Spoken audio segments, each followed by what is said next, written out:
Hey guys, thanks for coming.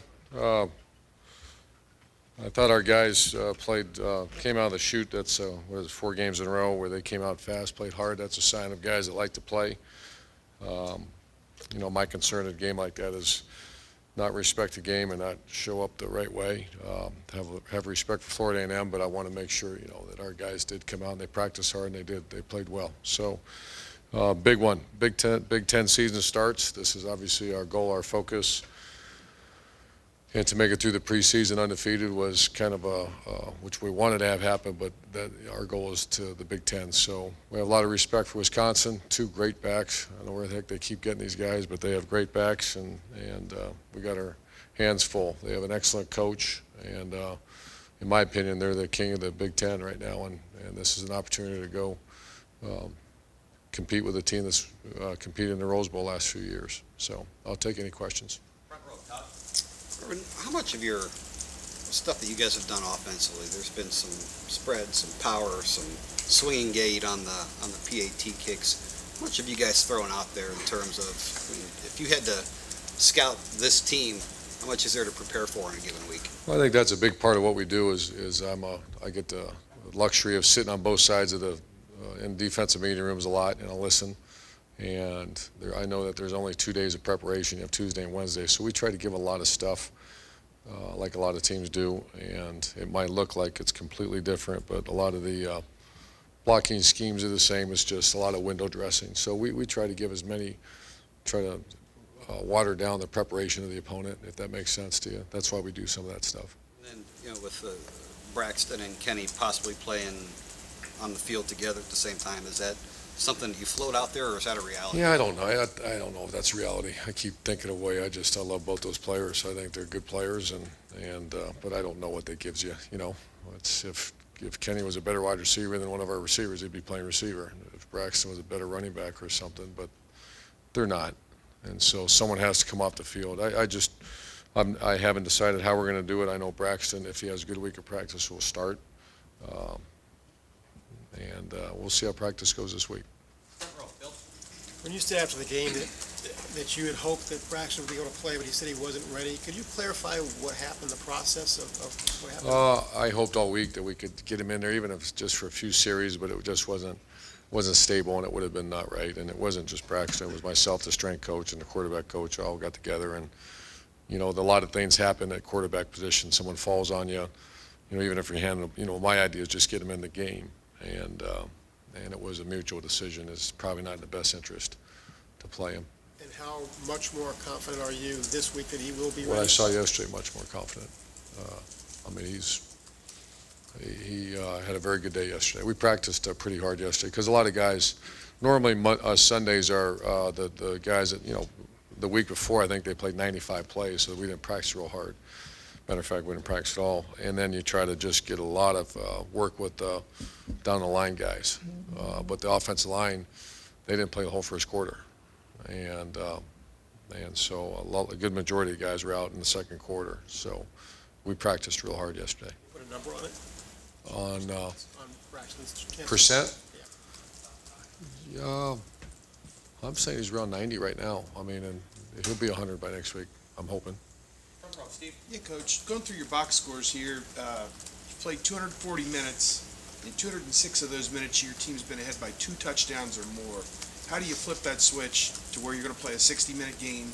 These guys are going to have to go back to playing 80 snaps and just be ready for a competitive football game. I think that's the way we practice. I'd like to think that our guys get prepared for those kind of situations with the way we practice. Tuesdays are as I've been told, Tuesdays are every bit as hard or harder than some game days. So that's kind of the way we do our business around here. So that is a concern, though, when you get to the fourth quarter. However, the Cal game, the way we treated the Cal game was that in that kind of offense we were facing, we were in a 4-minute mode, slowed it down because we felt that was our kids learned how to play the entire game that day. Back row left, Rob. Rob Aller, Dispatch. Urban, 2 comfort questions. One, how comfortable are you with Braxton shaking off the rust? He's going into a situation now with a Big Ten team. Where does that stand? And number 2 is, Kenny's been described as a distributor. If things would happen with Braxton, his knee or whatever, how comfortable are you that Kenny can take you where you want to go, the chase all the way to the end? Is he capable? That's a tough question. I will tell you this, Rob, that I am very comfortable with both quarterbacks. Braxton, I imagine, will be any great player. Any player has a little bit of rust. That was kind of I was hoping to get out of the way last week, so I'm going to practice him real hard this week.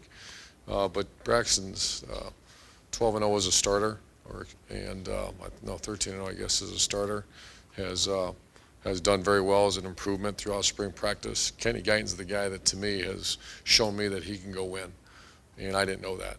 No, even last year against Purdue he came in and he won, but I just didn't see it in practice enough. You know, I'm one of those guys, I don't believe in gamers. There's that word doesn't exist here. It's a practicer is what we call them.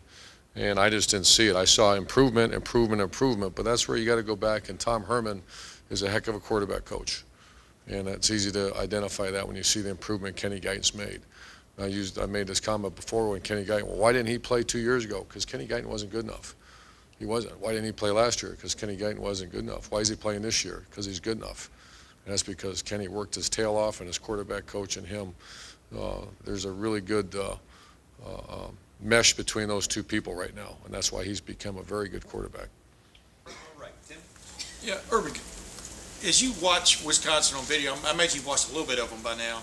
Do they look a lot different on defense? What do you see there? Obviously, they've changed their scheme, base scheme. A lot different. They're very active. Last year they weren't very multiple on defense last year. Very well coached. Obviously, they shut us down pretty good last year. I think they got very, very good players that are tough, very technique sound. They're doing a little bit more creativity on defense than they did last year.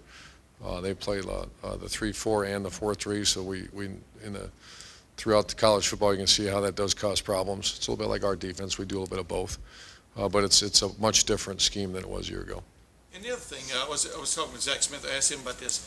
Is there a certain thing as gearing up your offense from a pride standpoint of those guys have the reputed great power game, show them what you've got type thing? Obviously Carlos Hyde had a huge run last year that kind of did that, but is that part of the prep this week?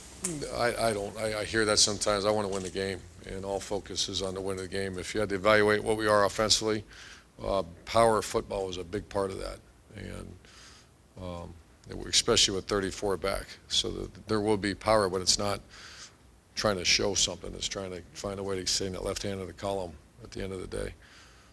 Far left, Rusty.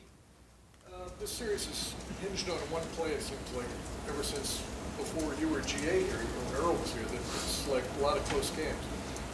One, what do you remember most about last year's close game? And secondly, when you were, say, in Florida, was there a game, a team every year that you played, I got an idea who it might be, but that you thought, oh my God, this is going to be like a war and it's going to come down to one play? It is. Appreciate that question. It is very much a game that I think our players and their players know that it's going to come down. This will be one that's going to be, I think this will be a classic game. And as much as you like coaching in those games that might be one-sided where you get a bunch of guys in, it's also there's the competitive spirit of the whole thing where that this preparation has got to be cross all the T's, dot all the I's. So, and certainly I've been in those kind of rivalry games or games where that it's going to come down to the one or two series to win this game. And I think our veterans understand that. And the play in series that I remember last year was the one where we stop them on the goal line stand. And I'm so angry that we didn't get a first down and finish the game the right way. And they go down and score and send it to overtime. But I also remember there were a lot of people on that sideline behind me that believed we were going to win that game. You saw the energy on the sideline. That was a very close unit last year. So this will be a classic game. Last two questions. Oh, yeah. I mean, I'm sure all of them. Yeah. LSU. Last two questions. Austin. Urban, there's been so much conversation about your defensive front seven for about 9 months now. Do you need this one to figure out just where they're at? Yeah, exactly. They have not received the challenge yet like this one. Cal was a tremendous challenge, but that was more we were playing dime defense, and it was all about pass rush. We're really hoping to get Adolphus back. This is going to be two backs averaging, I think, 150 each, And this will be the biggest challenge to this point, maybe the rest of the year, for our defensive front seven. You anticipate, putting some of that dime and penny stuff on the shelf this week then? You'd have to ask Luke. I haven't spent very little time with him yet so far. I was kicking an offense all day today, and then tomorrow morning I'll go visit with them a little bit. But I know we've had conversation about this outfit before, because the run game's real, and you get embarrassed real fast, like a lot of teams, if you're not gap sound and handling your business. Last question, Doug. You expect to have Washington and Bennett this week? Bennett for sure, 100%, and Adolphus Washington, I'd say probable. He did some stuff yesterday, but that's a lingering injury, but Bennett's good to go. And you've been dealing with this with Braxton, with the injury. You dealt with it with Corey Lindsley in the offseason and the preseason. Just how did Corey Lindsley, through all of that, handle himself and getting back and figuring out? Like a pro. It's one thing that Braxton's handled himself like a pro. Very proud of the way he's went about his business. Yesterday he stayed after and did a lot of conditioning. I'm very proud of the way Carlos Hyde handled it. It was a different situation, but regardless, he's not playing those snaps. And our strength coach, and I mean that part of our program is, our kids handle themselves, or they better. They're just not going to play. And the guys you're mentioning handle themselves like pros. And I know you have a good relationship with Gary Anderson, but do you miss Brett Bielema in a week like this at all? Yeah, no, I'm good with Gary. I think I'm good. You guys have a great day.